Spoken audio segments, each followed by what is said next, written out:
स्वप्नीहीन दुःख कोणी न देखी डोळा, नामाच्या गजरी भय सुटले कळी काळा। राम वेळोवेळा आम्ही गाऊ ओवी, दळिता खंडिता जीविता गे बाई।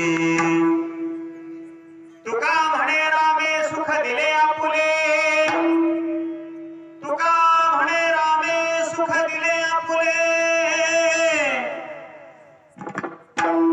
तया गर्भवासा येणे जाणे खुंटले,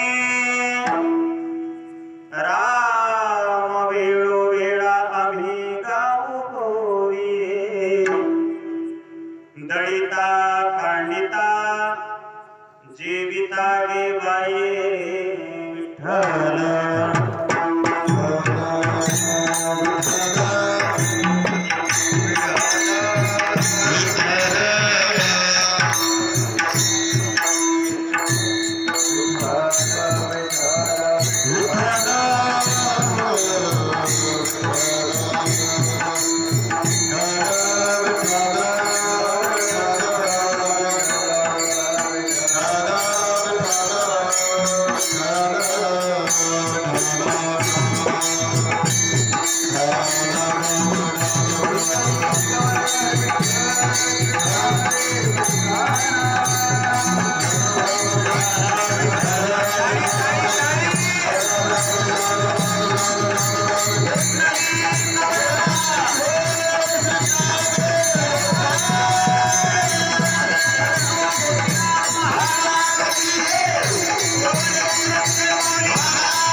विठ्ठलं चिन्तयामि।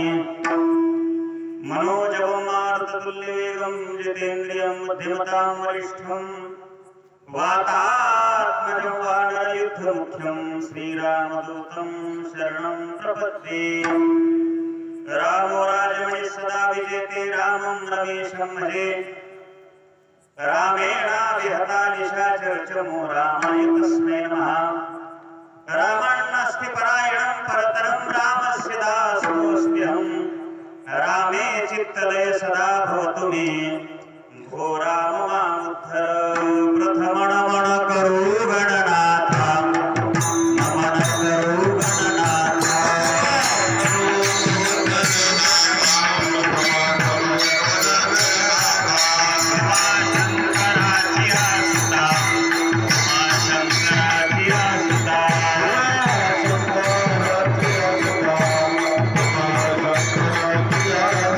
शरणावरी घेऊन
धरणी धरी पिके गाई ओळल्या म्हैसी राम वेळोवेळा आम्ही गाऊबी दळिता कांडिता जीविता गे बाई.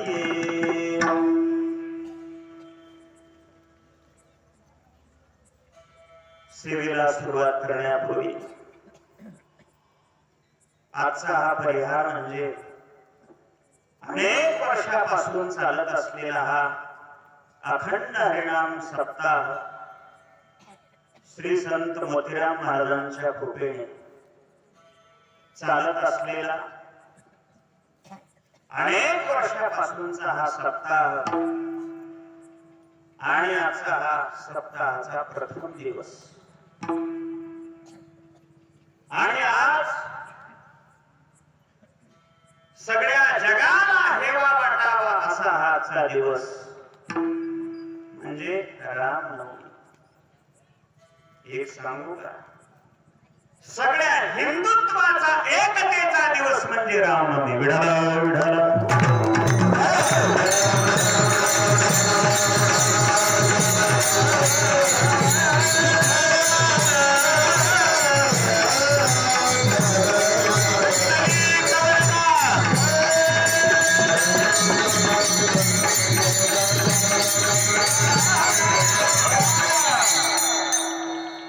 आजच्या अभंगातून श्रीमंत श्री जगद्गुरु तुकोबाराय राम राज्याचं वर्णन करून सांगतायत की आता राम राज्य झालेलं आहे. कधी येईल राम राज्य? राम राज्य येण्याकरता काय काय गोष्टी महत्वाच्या आहेत थोडस आपल्याला चिंतन करायचं आहे. आज प्रथम दिवस आहे, रामनवमीचा दिवस, भगवान प्रभू रामचंद्राचा प्रागट्य दिवस आणि सप्ताहाची सुरुवात. किती मुहूर्त चांगला आहे पहा. एकतर आपल्या संप्रदायाच्या नियमानुसार पहिल्या दिवशी हे भगवंताच्या स्वरूपाचं वर्णन व्हावं, पहिल्या दिवशी भगवंताच्या नामाचं वर्णन व्हावं, मंगलाचरण व्हावं. या अभंगामध्ये मंगलाचरणही आहे, भगवंताच्या स्वरूपाचंही वर्णन आहे आणि भगवंताच्या नामाचंही वर्णन आहे. विठ्ठल विठ्ठल.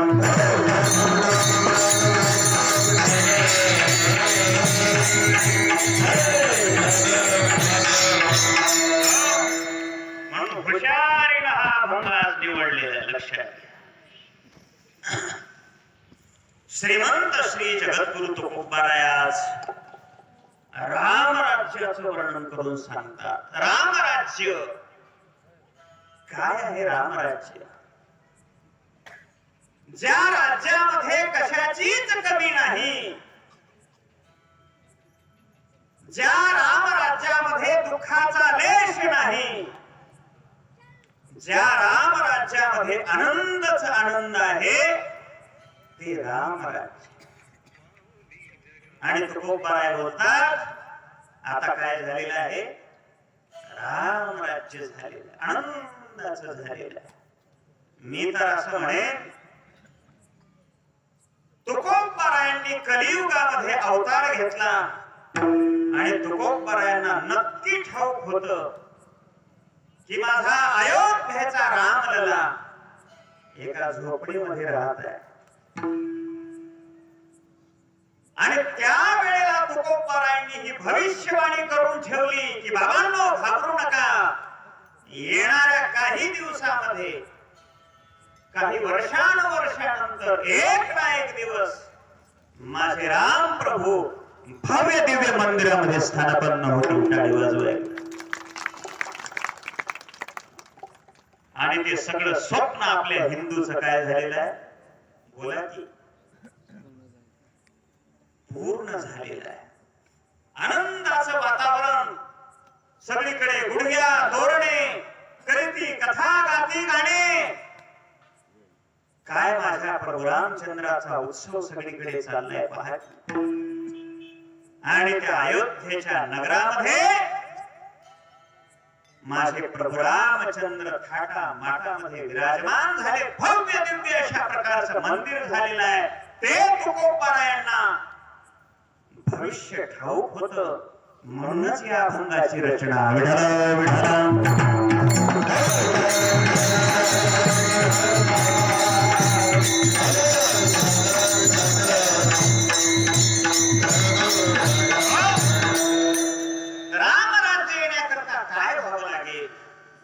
काही 2-3 गोष्टी महत्वाच्या आहेत. थोडस गोड कीर्तन आहे, थोडं लक्षपूर्वक घेऊन आहे. राम राज्य येण्याकरता काय वागावं, कसं वागावं लागेल, भावासोबत भावानं कसं वागावं म्हणजे रामायण. शत्रूनं शत्रू सोबत कसं वागावं म्हणजे रामायण. पतीनं पती सोबत कसं वागावं म्हणजे रामायण. शिष्याने गुरु सोबत कसं वागावं म्हणजे रामायण.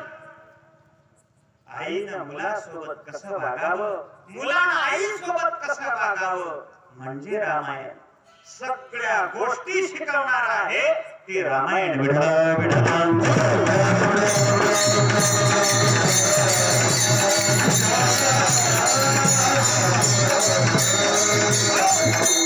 काय भरताचं प्रेम होतं आपल्या बंधूवरती पहा. ज्या वेळेला प्रभू रामचंद्राला गादीवर बसवायचं आहे, दशरथ राजाचा एक केस पांढरा झाला. त्या काळामध्ये एक केस पांढरा झाल्याबरोबर राजे लोक आपला उत्तराधिकारी निवडायचे. सगळा भार सगळा लेकरा बाळांकडे सोपवून टाकायचा. ठरवलं.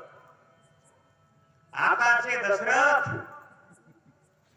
नाही का, सगळे केस पांढरे शिपट होऊन गेले या दशरथाचे. त्याला वरून काळ लावलं ह्या दशरथानं, पण त्याआधी काही लेकराकडे देणारच नाही. विठ्ठल विठ्ठल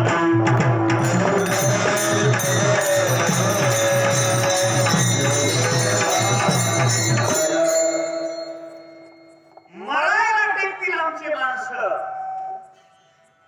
पण हे घ्याकडे तुम्ही करा का, आजपर्यंत आम्ही केलं असं म्हणायची तयारीच राहिली नाही आमची. उरलेल्या आयुष्यामध्ये परमार्थ करावं, सगळा संसाराचा भार लेकरा बाळावर सोडून द्यावा असं कधी वाटणार आहे आपल्याला? नाही वाटत. याच्या करता हे कीर्तन कथा दशरथ राजांनी ठरवून टाकलं. पण ते नाही का काही मातेचे वर त्या मंत्रेनं सांगितलं, बाई हे राज्य तुझे, तुझ्या भरताला राजगादीवर बसव. या कैकेयीनं महाराज दशरथाकडे वर मागितले. रुसून बसली कैकेयी माता. काय झालं, काय हवंय तुला? नाही का मागे तुम्ही 2 वर मला द्यायचे होते, ते आता मागणार. माग, मी आनंदाचा दिवस आहे माझा. उद्या माझा राम राजगादीवर बसणार आहे. माग. आता दशरथ आनंदी होते, पण ह्या कैकेयीला मागायचं काय होतं? तेच मागायचं होतं. सुरुवात केली महाराज. माझा पहिला वर असा आहे, मालक माझ्या भरताला राजगादीवर बसवावं आणि प्रभू रामचंद्राला वनवास. हे शब्द ऐकल्याबरोबर दशरथ खाली पडलेले आहे.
वाटते जीवा हा? एरी म्हणे ऐशी वाटते जीवा हा. कनिष्ठाची द्यावे राज्यपद मोडी रात्री गावे तुझी करताना कनिष्ठासी द्यावे राज्यपद आणि वडिलाशी वनांतरा झाडावी. सुंदर प्रमाण. अशा प्रकारची तिने मागणी केल्यानंतर दशरथाला दुःख झालेलं आहे. सगळ्या अयोध्येमध्ये आनंद व्हायचा, पण सगळं दुःखाचं वातावरण निर्माण झालं. सकाळी राम वनवासाला जाणार आहे, राम वनवासाला. हे प्रभू रामचंद्राला जेव्हा कळालं, प्रभूंना आनंद झाला. महाराज आनंद झाला, आनंद झाला. आनंदामध्ये काही काही मातेचे चरण स्पर्श केले प्रभू रामचंद्रांनी. काय त्याग असेल पाहायचे. असं आपल्या बाबतीत घडलं असतं तर आज कुऱ्हाडीनं आम्ही भांडणं केलीच नसते. विढल विढल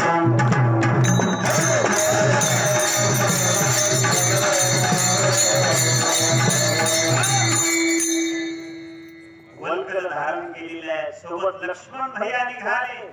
माझ्या प्रभू सोबत, माझ्या दादा सोबत मी जाणार आहे. सीतामाईही निघाल्या. माझे पती जिथं असतील तिथं मी जाणार. हिला म्हणावं पतिव्रता. पतिव्रतेचं लक्षण आहे महाराज. तिची देवावरी सत्ता.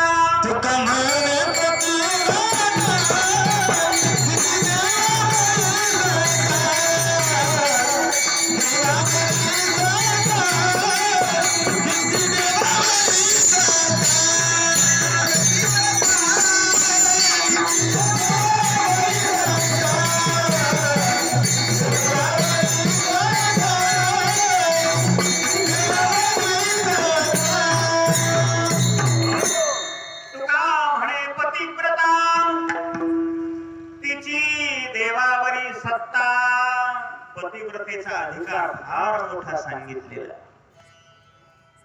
अनेक पतिव्रत आहेत इतिहासामध्ये. आपल्याला तो विस्तार नकोय. सती अनुसूया माता आहे, मंडोदरी पतिव्रता आहे, अनेक पतिव्रता आहेत. तशा आमच्या सीतामाई प्रभू रामचंद्रासोबत निघाल्या. भरताला ही गोष्ट कळाल्या बरोबर भरते माता त्यागिली, निंदे केली. महाराज तू माझी आई नाहीस, तू माझी शत्रू आहे. शत्रू माझा आराध्य असणारा माझा प्रभू तू वनात पाठवलास आणि मला राजगादी, त्या राजगादीवर मी बसणार नाही. वाटेमध्ये प्रभू रामचंद्राच्या खडावा घेतल्या, पादुका घेतलेल्या आहेत, मस्तकावर धारण केल्या आणि राजसिंहासनावर भरताने आपल्या दादाच्या पादुका ठेवल्या आणि राज्य कारभार केला. काय विशेष आहे याला म्हणावं रामायण. यातून हे रामायण शिकावं. काय बंधू प्रेम. शेवटी झालं सगळं. युद्ध संपलं, वनवास संपला आणि ज्या वेळेला परत येताना हनुमंतरायाला सांगितलं, हनुमंता जा अयोध्येमध्ये जाऊन निरोप सांग. असं 14 वर्षानंतर आता प्रभू रामचंद्र येणार आहे आणि माझ्या भरताला अगोदर जाऊन सांग की तुमचा प्रभू रामचंद्र भाऊ आता येणार आहे. वनवास संपलेला आहे, सगळं युद्ध झालं, सगळं संपलं, विस्तार नको. आणि ज्या वेळेला ही बातमी घेऊन हनुमंतराय अयोध्येमध्ये येत आहे त्यावेळेला भरताला मोठा आनंद झालेला आहे. काय आनंद झाला असेल, आनंद वाटला. हनुमंत जी क्या खबर लाए हो बताओ. हनुमंतरायांनी सांगितलं, भरतजी आनंद की बातमी, आनंद है. प्रभु रामचंद्र जी आने वाले हैं, वनवास संपलेला आहे देवाजींचा. हे शब्द ऐकल्याबरोबर भरतजी नाचायला लागले. महाराज नाचायला लागले, नाचायला लागले. सगळे अयोध्येमध्ये तयारी करायला लागले. उद्या माझे प्रभु रामचंद्र येणार आहे. सगळीकडे गुढ्या तोरणे, सगळीकडे अशी ही अयोध्या सजवा. सगळा झगमगाट व्हायला लागला महाराज. ठरल्याप्रमाणे प्रभू रामचंद्र, लक्ष्मण भैया, सीतामाई सगळे विमान घेऊन त्या ठिकाणी आलेले आहेत. आणि आल्यानंतर सगळं स्वागत झालं. सगळीकडे आनंदी आनंद वातावरण. आणि दुसऱ्या तिसऱ्या दिवशी पुन्हा प्रभू रामचंद्रजींचा राज्याभिषेक करण्यात आला. सगळे लोक बधाई देऊ लागले, प्रभू रामचंद्र की जय, प्रभू रामचंद्र की जय अशा घोषणा द्यायला लागले. सर्वांना आनंदी आनंद झाला. भरत, शत्रुघ्न भगवंताला वारा घालायला लागलेले आहेत. सगळीकडे मोठा आनंदोत्सव आहे. प्रभू रामचंद्र सिंहासनावर बसलेले आहेत. आणि त्यावेळेला एवढं सगळं आनंदाचं वातावरण असताना प्रभू रामचंद्राला आठवलं, माझा भरत कुठे आहे, माझा भरत कुठे आहे. हनुमंतरायाला विचारलं. ऐका, थोडंस महत्वाचं आहे. हनुमंतरायांनी भरताकडे जाऊन पाहिलं. भरतजी प्रभू रामचंद्रजीच्या आसनाच्या मागे जाऊन धड धड धड रडत होते. हनुमंतांनी विचारलं, भरत जी, इतना आनंद हो रहा है इस अयोध्या में और आप रो रहे हो, क्या बात है, क्या हुआ है? भरतजीने सांगितलं, हनुमंतराया, अरे हेच पाहण्याकरता माझे डोळे 14 वर्षापासून आनंदाने ह्याची वाट पाहत होते. 14 वर्ष माझे सगळे दुःखामध्ये गेले. हनुमंतराया, हा क्षण पाहण्याकरता मी आतुर होतो. मी किती अभागी आहे, मी किती पापी आहे. मी जर जन्माला आलो नसतो तर माझ्या प्रभू रामचंद्राला वनवास घडला नसता.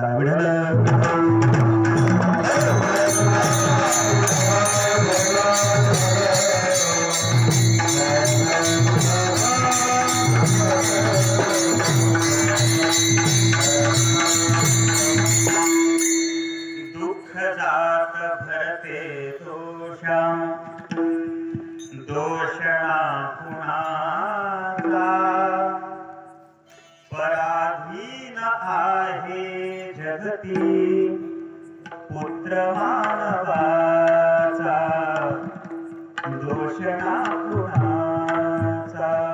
खरं सांगा, भारताचा दोष काय होता? का दुःख भोगावं लागलं? अरे देवादिकांना हे दुःख भोगावं लागतं. तुम्ही आम्ही किस पत्ती के, किस झाड़ के किस पत्ते.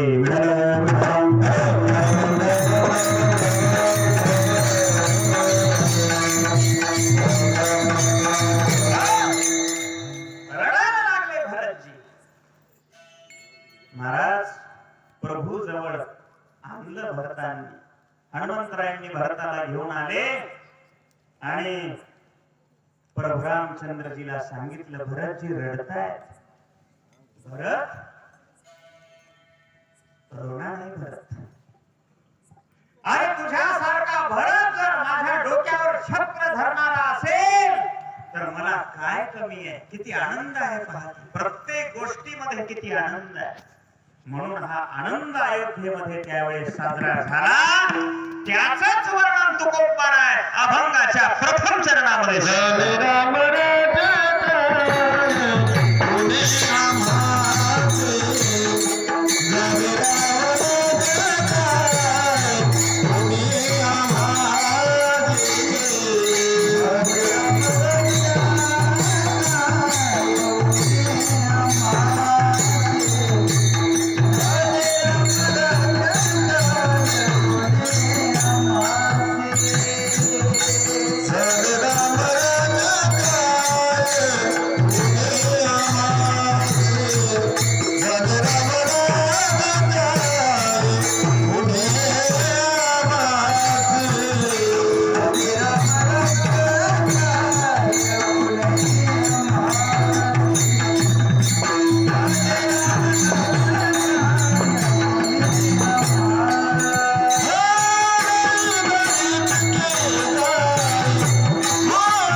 समाधानासाठी नंतर जोरात वाजवायची तुम्ही ऐकले कार्याचं कीर्तन योगायोगानं पहिला दिवस मिळाला मोठ्या भाग्यानं असू द्या हा दिवस महत्वाचा आहे आजचा आज पवित्र असा दिवस आहे असे सुंदर गायक आमचे समाधान महाराज नाही का किती गोड आवाज आमचे आळंदीकर महाराज आलेले आहेत काय परशुराम महाराज अतिशय सुंदर गोड गायन केलं अभंगाला कोणती चाल लावली त्याच्यावरून गायक कळत आहे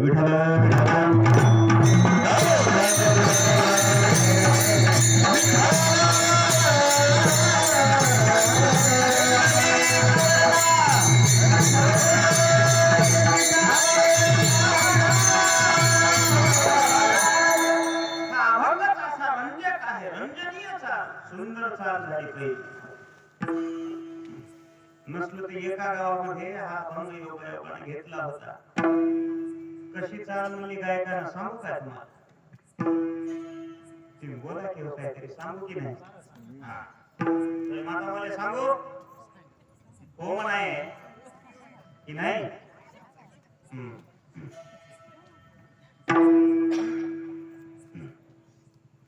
झाले रामराज्य काय बोलला म्हशी झाले रामराज्य काय हे काय पहिलीच राशी म्हणतोस तू आता कसं होईल त्यासाठी सुंदर हे गायक असे लागतात म्हणून हे रामनवमी ते हनुमान जयंती फार मोठा पेळ सुंदर गायक भेटले एकदा टाळी वाजवा जोरात आणि महत्वाचं म्हणजे हे वारकरी शिक्षण संस्था आमचे नागनाथ गुरुजी अतिशय सुंदर हे छोटे छोटे विद्यार्थी गुरुजी आज उपस्थित आहेत या सर्वांच्या सहकार्यातून समस्त गावकरी मंडळाच्या सहकार्यातून आजपासून मोठ्या आनंदाने हा सप्ताह सुरुवात झालेली आहे आज कोणी आले असतील न आले असतील उद्यापासून रोज या आज पहिला दिवस आहे आज फक्त मला पात्र टाकून ठेवायचे उद्यापासून तुम्हाला सुंदर सुंदर पदार्थ त्याच्यावर खायला मिळणार आहे आणि शेवटी कार्यापर्यंत तुम्ही या ज्ञानानं तृप्त व्हाल असा हा गोड सप्ताह सर्वांनी शेवटपर्यंत निर्विघ्नपणानं पार पाडा म्हणून आपण मंगलाचरण केला प्रथम नमन करू गणनाथा हे मंगलाचरण आहे तुकोबार आहे रामराज्याचं वर्णन करून सांगतायत आजही रामराज्य आपल्याला आणता येतं तर त्या रामराज्यामध्ये ज्या ज्या गोष्टी संपन्न झाल्या त्या आपल्या जीवनामध्ये आचरण करण्याची आवश्यकता आहे तेव्हा हे रामराज्य झाले रामराज्य झाले म्हणजे काय आहे आता वर्तमान बस भविष्य काळाची चिंता नाही पुढे भूतकाळ निघून गेलेला आहे त्याची सुद्धा आता चिंता नाही आता फक्त आनंदी आनंद झाले रामराज्य रामराज्य झाल्यानंतर काहीच ऋण नाही सुखाची उणे नाही दुःखाचा थारा नाही सगळीकडे आनंदी आनंद झालेला आहे धरणी धरी तिथे गायी ओळल्या म्हैसी धरणीनं अशा प्रकारचं पीक धारण केलेलं आहे गायी म्हशी दूध दुभते भरपूर द्यायला लागलेले आहेत याचा अर्थ सगळे शास्त्र सगळे वेद सगळे पुराण म्हणजे या गायीवर तोंड भरून भगवंताची स्तुती करायला लागलेली आहे म्हणून आता काही शिल्लक राहिलेलं काय उड्या मासी काहीच उण नाही त्याला रामराज्य म्हणावं